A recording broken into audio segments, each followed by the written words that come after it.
The English are famous around the world for many things, like the double-decker bus, castles, Shakespeare, the Beatles, and their fondness for a nice cup of tea. But it's probably a document that was written in England in the 17th century that's had one of the biggest impacts on your life. To learn more, let's go way back to 1689. King James II had just been dethroned for abusing his power as king. Parliament wanted to make sure future rulers wouldn't do the same, so they made a deal.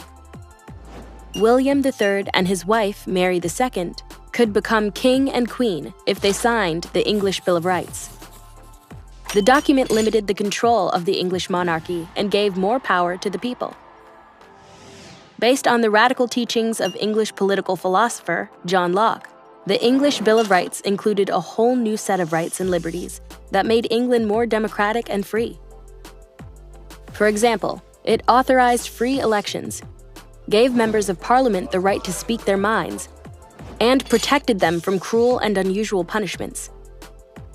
Today, we take those kinds of rights for granted as US citizens, although we shouldn't. But back then, they were a big deal because they went against hundreds of years of English history.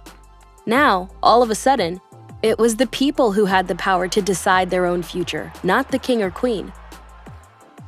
The English Bill of Rights was the first document of its kind to be written down, and years later, it influenced the framers of the US Constitution, outlining the liberties and rights we have as citizens. What rights can you think of that the Constitution guarantees?